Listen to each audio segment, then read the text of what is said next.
গত 5ই আগস্ট সোমবারে বাংলাদেশের সবচেয়ে লম্বা সময়ে থাকা স্বৈরাচারী সরকারের যে পতন হয়েছে, শেখ হাসিনা ভারতে পালিয়ে যাবার পরে বাংলাদেশে যে পরিমাণ ভায়োলেন্স হচ্ছে, সহিংসতা হচ্ছে, বিশেষ করে সংখ্যালঘু সম্প্রদায়ের বাড়িতে, দোকানপাটে, সম্পত্তিতে এবং অনেকের গায়ে পর্যন্ত আঘাত তোলা হয়েছে। এই ধরনের অনেক ঘটনাগুলো ঘটছে।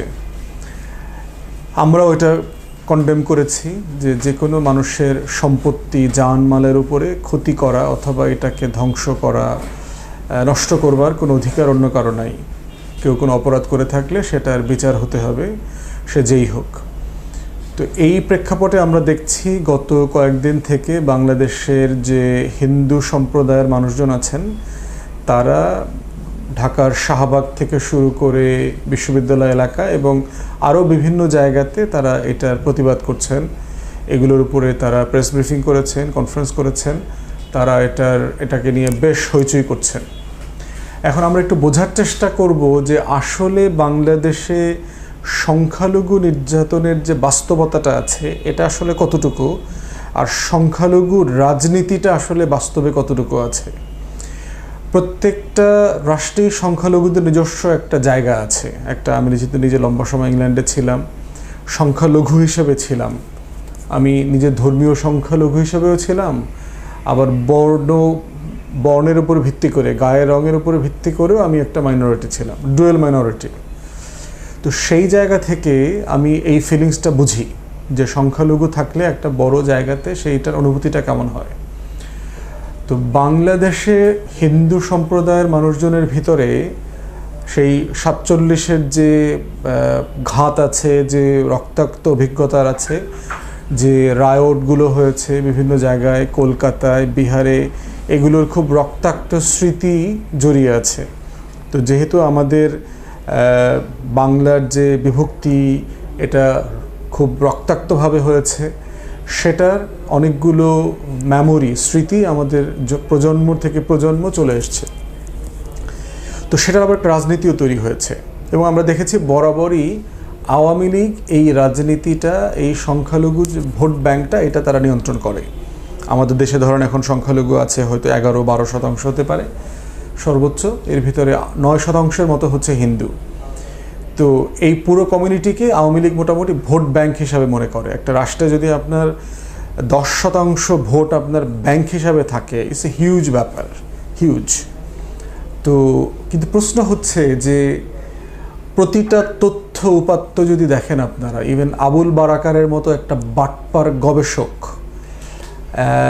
ধান্দাবাজ একাডেমিক, সে পর্যন্ত তার বইতে লিখেছে, যে গবেষণা করে দেখিয়েছে যুদ্ধের পর থেকে বাংলাদেশের অধিকাংশ সম্পত্তি, হিন্দুদের সম্পত্তি দখল করার যে ঘটনাগুলো, এগুলো আওয়ামী লীগের নেতাদের হাতে হয়েছে। আইন ও সালিশ কেন্দ্র গত 2013 থেকে 2021 সালের যে জরিপ করেছে, হিন্দুদের উপরে হামলা, বাড়িঘর ধ্বংস করা, 3679টি ঘটনার রেকর্ড তারা করেছে। বাংলাদেশে একটা সাম্প্রদায়িক সংগঠন আছে, হিন্দু বৌদ্ধ খ্রিস্টান ঐক্য পরিষদ। তো এটার মূল লিডারশিপ আসলে হিন্দুদের আর কি। তারা গত জুলাই 23 থেকে জুন 24, 1 বছরের হিসাব রিপোর্ট করে দেখিয়েছে 1945টা হামলার ঘটনা ঘটেছে, 45 জন খুন হয়েছে। দুঃখজনক হলো যে বাংলাদেশে আওয়ামী আমলে যখন হিন্দুদের উপরে কোনো ঘটনা ঘটে, হিন্দু কাউকে মেরে ফেলা হয়, কারো সম্পত্তি দখল করা হয় অথবা বাড়িঘর জ্বালিয়ে দেওয়া হয়, এটা নিয়ে তেমন কোনো হইচই হয় না। এটা নিয়ে হিন্দু সম্প্রদায় বড় বড় সমাবেশ করেন না, তারা প্রেস ব্রিফিং করেন না, তারা শাহবাগে এসে দিনের পর দিন, রাতের পর রাত, সন্ধ্যার পর সন্ধ্যা গণজমায়েত করেন না, তারা প্রতিবাদ করেন না, তারা প্রেস ব্রিফিং করে করে এটা বলেন না, যেটা বিএনপি জামাত ক্ষমতায় থাকলে তারা করেন এই পলিটিক্সটা। তাহলে বাংলাদেশে এই যে সংখ্যালঘুর রাজনীতিটার মধ্যে একটা মতলববাজি সাম্প্রদায়িকতা আছে। সেটা হচ্ছে ভারতের যে ন্যারেটিভ, দিল্লির যে ন্যারেটিভ, কলকাতার যে ন্যারেটিভ, সেই ন্যারেটিভটাকে সামনে রেখে, যেটা সেই 47-এর বাংলা বিভক্তি, সোকল পার্টিশন অফ ইন্ডিয়া, এইটার যে গল্পটা আছে, যেটার জন্য মুসলিম লীগ দায়ী, মুসলমানরা দায়ী, মুসলমানরা বাংলা ভাগ করেছে, মুসলমানদের কারণে পাকিস্তান ভাগ হয়েছে, মুসলমানদের কারণে ভারত মাতার দেহ খণ্ডিত হয়েছে, এই যে গল্পগুলো, মিথ্যা বয়ানগুলো আছে, সেটার ধারাবাহিকতা। তো এইটা আমরা বারবার বলেছি। ইভেন নির্বাচনের আগে দেখলাম একটা ব্রিফিংয়ে রানা দাশগুপ্ত, বাংলাদেশের আওয়ামী লীগ নেতা এবং হিন্দু বৌদ্ধ খ্রিস্টান ঐক্য পরিষদের যিনি সম্ভবত সেক্রেটারি, উনি বলেছেন যে নির্বাচনের আগে নির্বাচনকে ঘিরে যদি সরকার চায় তাহলে মন্দিরে মন্দিরে হামলা হবে বা সংখ্যালঘুদের উপরে হামলা হবে, আর সরকার না চাইলে হবে না। তো এটা তো খুব পরিষ্কার কথা আর কি। কিন্তু তারপরও হিন্দুরা সমাবেশ করলেন না কেন? এটা নিয়ে প্রতিবাদ করলেন না কেন? তারপরে তারা আওয়ামী লীগের দালালি করেন কেন? যেই দলটা গত 53 বছরে আপনাদের সবচেয়ে বেশি ক্ষতি করেছে, কিভাবে আপনারা তার হয়ে মিছিল করেন, তার পক্ষে কথা বলেন? আজকে যেটা আমরা দেখতে পাচ্ছি, সাংবাদিকদের বিভিন্ন সূত্রে আমরা যেটা জেনেছি, বাংলাদেশে হিন্দু সম্প্রদায়ের ব্যানারে যে মিছিল মিটিংগুলো হচ্ছে, এগুলো আসলে আওয়ামী লীগের মিছিল মিটিং হচ্ছে। অধিকাংশ এখানে হিন্দু না, অধিকাংশ লোকই এখানে ভিকটিম না, তারা কোনোভাবে আহত নিহত হয় নাই হিন্দু হওয়ার কারণে। অধিকাংশ লোক হচ্ছে ছাত্রলীগ, যুবলীগ, স্বেচ্ছাসেবক লীগের নেতারা, যারা পলাতক ছিল, ঘর থেকে বের হইতে পারতেছে না। তাই আমরা সাংবাদিকদেরকে বলবো, দয়া করে ওনাদেরকে জিজ্ঞেস করবেন যে তারা কিভাবে ক্ষতিগ্রস্ত হয়েছে, কোথায় কোথায় হিন্দুদের উপরে আঘাত এসেছে, যে রিপোর্টগুলো এসছে সেটা আসলে কতটুকু সত্য। আমরা বহু জায়গায় দেখলাম যে ইন্টারভিউতে সাক্ষাৎ করা হচ্ছে, জিজ্ঞেস করা হচ্ছে যে আপনার কোথায় বাড়িঘর ক্ষতিগ্রস্ত হয়েছে। উনি বলতে পারছে না, ওনার জেলার নাম, উপজেলার নাম উনি ভুলে গেছে, বলে আমি ঠিকানা পরে দিব। তো এগুলো খুবই প্রচ্ছন্ন ভণ্ডামি, মতলববাজির লক্ষণ এবং আওয়ামী সেই সোকল বাঙালি কলকাতার ন্যারেটিভকে ফিরায় নিয়ে আসার লক্ষণ আর কি। আপনারা বাঙালি হন, কোনো সমস্যা নাই, কিন্তু আমরা তো সবাই বাংলাদেশি। যিনি হিন্দু তিনিও বাংলাদেশি, যিনি মুসলমান তিনিও বাংলাদেশি। তাই এই যে রাজনীতিটা, এই রাজনীতিটা থেকে আমি অনুরোধ করব হিন্দু সম্প্রদায়ের জনগোষ্ঠীকে, দয়া করে আপনারা বের হয়ে আসেন। আওয়ামী লীগের পাঁচাটামি করা তো আপনার রাজনীতি না। আপনি অধিকারের সাথে থাকেন। একটা সংবিধান যেখানে সকল নাগরিককে সমান অধিকার দেওয়া হয়েছে, বাঙালি মুসলমানের জন্য যা, বাঙালি হিন্দুর জন্য তাই, বাঙালি বৌদ্ধ খ্রিস্টান সবাই মিলেই তো আমরা বাংলাদেশি। পাহাড়ি যে আছে, যিনি চাকমা আছেন, যিনি বিহারি আছেন, যিনি উর্দুভাষী আছেন, যিনি বাংলাভাষী আছেন, সবাই এই দেশের নাগরিক। অতএব সংবিধানের আলোকে আপনি নাগরিক সত্তার উপরে ভিত্তি করে দাবি করেন। আমরা দেখলাম যে বিবিসি বাংলা একটা ভালো তথ্যভিত্তিক একটা রিপোর্ট প্রতিবেদন করেছে। সেখানে তারা দেখিয়েছে যে সম্প্রতি যে ঘটনাগুলো ঘটেছে গত 1-2 সপ্তাহে, সেখানে এটা সত্য যে অনেক হিন্দু ধর্মাবলম্বীর বাড়ি ধ্বংস করা হয়েছে, ঘরবাড়ি দোকানপাট নষ্ট করে দেওয়া হয়েছে। কিন্তু এটা কি মুসলমানদের বাড়িতে ঘর ধ্বংস হয় নাই? বাংলাদেশ ক্রিকেট দলের সাবেক ক্যাপ্টেন মাশরাফির বাড়িও তো আগুন দিয়ে জ্বালায় দিচ্ছে লোকজন। আওয়ামী লীগের অনেক এমপি মন্ত্রী ওর বাড়ি দোকানপাট ব্যবসা বাণিজ্য জ্বালায় দিচ্ছে। তাহলে ওদের বাড়িটা কি কারণে জ্বালাইছে? মুসলমান হওয়ার কারণে জ্বালাইছে? তাহলে বিষয়টা হচ্ছে যে ঘটনাগুলো ঘটতেছে, এটার লার্জ অংশ হচ্ছে এই সকল হিন্দু ব্যক্তিরা আওয়ামী লীগের রাজনীতির সাথে ইনভলভ ছিলেন। তারা গত 16 বছর থেকে আওয়ামী গুন্ডামি, পান্ডামি, পরে নির্যাতন করা, মানুষের উপরে গুম খুন, অপদস্থ করা, চাঁদাবাজি করা, টেন্ডারবাজি করা, সব কিছুর সাথে জড়িত ছিল। তাহলে ওই লোকটা মাইর খাওয়ার আগ পর্যন্ত আওয়ামী লীগ ছিল, মাইর খাওয়ার পরে সে হিন্দু হয়ে গেছে। এইটা কী ধরনের মতলববাজি আপনাদের? অতএব আমি হিন্দু সম্প্রদায়ের যারা বিবেকবান মানুষ আছেন, বিবেকবান নেতা আছেন, দয়া করে এগুলো নিয়ে প্রতিবাদ করেন। আপনারা যে আওয়ামী লীগ না, আপনারা যে বাংলাদেশের নাগরিক, এই কথাটুকু বলেন। এবং দয়া করে ভারতকে, দিল্লিকে এটা নিয়ে বাংলাদেশে ইন্টারফেয়ার করার সুযোগ দিয়েন না। তাহলে বাংলাদেশের জনগণ আপনাদেরকে যেভাবে আগলে ধরে আছে এভাবে ধরে রাখতে পারবে না। কারণ ভারতের একটা সাম্রাজ্যের পতন হয়েছে এখানে, দিল্লির দাসত্বের পতন হয়েছে এখানে একটা স্বৈরাচার, যিনি 16 বছর ভোট ছাড়া, ম্যান্ডেট ছাড়া ক্ষমতায় ছিলেন, তাকে বাধ্য করা হয়েছে গণ অভ্যুত্থানের মাধ্যমে দেশ ছেড়ে পালাতে, এবং তিনি পালিয়ে দিল্লিতে গেছেন।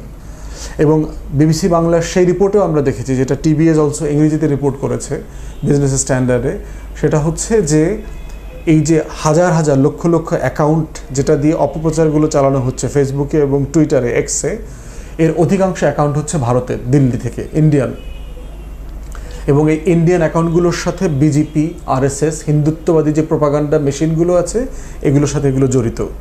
তাহলে মানে বিষয়টা কি দাঁড়িয়েছে যে একটা অনির্বাচিত অবৈধ রেজিমকে ক্ষমতায় যেটা রেখেছে ভারত গত 15-16 বছর থেকে, আজকে তার পদচ্যুতির কারণে, গণ অভ্যুত্থানের কারণে সে একইভাবে এই স্বৈরাচারকে এখনও সমর্থন দিয়ে যাচ্ছে। তাহলে বাংলাদেশের জনগণের আশা আকাঙ্ক্ষার বিপক্ষে যে ভারত গত 15-16 বছর দাঁড়িয়েছিল এবং এখনও দাঁড়াচ্ছে, সেটা কি আমাদের এই দুই দেশের দীর্ঘমেয়াদী সম্পর্কের জন্য কল্যাণকর হবে? হবে না, একদমই হবে না।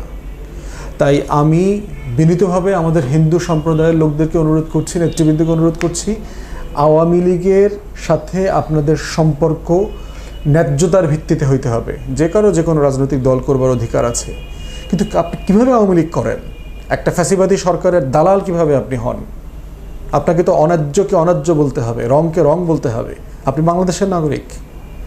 তো এই জন্য আমরা মনে করতেছি যে অধিকাংশ ঘটনা যেগুলো ঘটেছে সেটা আওয়ামী লীগের নেতা হওয়ার কারণে হয়েছে।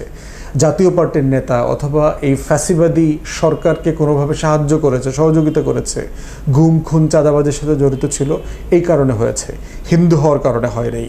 এবং বহু জায়গাতে আমরা দেখেছি মসজিদে আজান দিয়ে হিন্দুদের বাড়ি ঘর মন্দির পাহারার ঘটনা আসছে। মাদ্রাসার ছেলেরা পুরো রুটিন করে বিভিন্ন জায়গায় মন্দির পাহারা দিচ্ছে। এমনও হয়েছে মন্দিরের পাশের আওয়ামী লীগের অফিসটা জ্বালিয়ে দেওয়া হয়েছে, কিন্তু মন্দিরে কোনো অ্যাটাক হয় নাই। ফেনীতে না কুমিল্লায় দেখলাম যে মন্দিরের বিল্ডিংয়ের উপরে হচ্ছে আওয়ামী লীগের অফিস, আওয়ামী লীগের অফিস জ্বালিয়ে দিয়েছে 3 তলা 4 তলায়। কিন্তু পত্রিকাতে, ভারতের মিডিয়াগুলোতে দেখলাম রিপোর্ট হয়েছে মন্দিরে আক্রমণ, মন্দির জ্বালিয়ে দিয়েছে। না, মন্দির তো জ্বালানো হয়নি, একই বিল্ডিংয়ে 2 তলা 3 তলায় আওয়ামী লীগের অফিস, ওখানে তারা জ্বালিয়ে দিয়েছে। অতএব এই রাজনৈতিক গণ অভ্যুত্থান পরবর্তী স্বৈরাচারকে প্রতিহত করার জায়গা থেকে এই জায়গাটাকে দেখতে হবে। এবং আপনারা এই যুদ্ধে কিন্তু অলরেডি পরাজিত হয়ে গেছেন। দয়া করে এই মিথ্যা প্রপাগান্ডার যুদ্ধে আর জড়ায়েন না।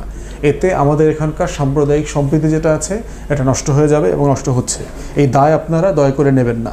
আওয়ামী লীগকে শেল্টার দিচ্ছেন বিভিন্ন হিন্দু ব্যানারে আওয়ামী লীগের নেতারা, ছাত্রলীগ, যুবলীগের নেতারা যে মিছিল মিটিং সমাবেশ করতেছে, এটা কিন্তু এক্সপোজড হবে। সাংবাদিকরা কিন্তু এটার ছবি তুলে রাখতেছে। এবং বিভিন্ন ইন্টারভিউতে দেখলাম যারা এখানে মিছিল মিটিংয়ে আসছেন তারা আসলে হিন্দু সম্প্রদায়ের লোক না। তো এইটার দায় কেন আপনারা নিচ্ছেন? আপনারা কেন বৃহত্তর যে অধিকারের আন্দোলন, ছাত্র জনতার যে অভ্যুত্থান হয়ে গেল, এটার বিপক্ষে কেন দাঁড়াচ্ছেন? কেন একটা ভোটবিহীন অগণতান্ত্রিক স্বৈরাচার সরকারের পক্ষ নিচ্ছেন? কেন? এই প্রশ্নগুলো আপনাদের কাছে আমাদের রইল। সিলেটের হিন্দু নেতার ইন্টারভিউ দেখলাম, তারা পরিষ্কার করে বলেছে আওয়ামী লীগ করে না এমন কোনো হিন্দু নেতার বাড়ি ঘর সম্পত্তি জমি ব্যবসা বাণিজ্যে কোথাও কোনো কিছু হয় নাই। প্রত্যেকটা ঘটনার সাথে দেখা গেছে এরা আওয়ামী লীগের পদস্থ নেতা অথবা লোকাল আওয়ামী লীগের গুন্ডা পান্ডামি করেছে। তারপরে হিন্দু মহাজোট নেতা গোবিন্দ প্রামাণিকের যে ইন্টারভিউ দেখলাম আল জাজিরাতে এবং আদার মিডিয়াতে, সেখানে সে পরিষ্কার করে একই কথাগুলো বলেছে। অতএব এই গোবিন্দ প্রামাণিকের মতো অন্যান্য হিন্দু নেতাদেরকেও আমরা অনুরোধ করব যে আপনারা দয়া করে এই ব্যাপারে আপনাদের ভয়েস রেজ করেন। আর আওয়ামী লীগের নেতাদের ব্যাপারে কিন্তু আমরা দেখলাম যে টাকা দিয়ে কিভাবে গুন্ডা পান্ডা ভাড়া করে চুরি ডাকাতি করানো হচ্ছে, মন্দিরে অ্যাটাক করা হচ্ছে, ধরাও পড়েছে আর্মির হাতে, ছাত্র জনতার হাতে। তো আমি দেশবাসীকে অনুরোধ করব, এটা একটা ডিফিকাল্ট টাইম। আপনাদের মনে রাখতে হবে যে আওয়ামী লীগের যে পোষ্য গোলামরা এখনও দেশে রয়ে গেছে, আওয়ামী লীগের যে বস দিল্লি এবং কলকাতার, এই বসরা কিন্তু এখনও অ্যাক্টিভ। অতএব আমাদেরকে ভিজিলেন্ট থাকতে হবে। আমরা বাংলাদেশি, আমরা যে ধর্ম পালন করি আমাদের সেটার অধিকার আছে, আমরা শান্তিতে সেটা করব, একজন আরেকজনকে আগলে ধরে রাখবো। কোনোভাবে আওয়ামী লীগের এই সাম্প্রদায়িক দিল্লির এই সাম্প্রদায়িক রাজনীতির মতলববাজি রাজনীতির ফাঁদে পা দেওয়া যাবে না।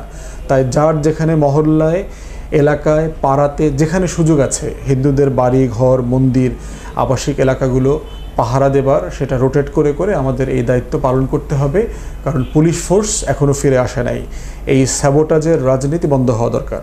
আমরা সবাই মিলে এই বাংলাদেশকে গড়ার যে লক্ষ্য নিয়ে কাজ করছি এটা আমরা করে যাব, চালিয়ে যাব। ধন্যবাদ।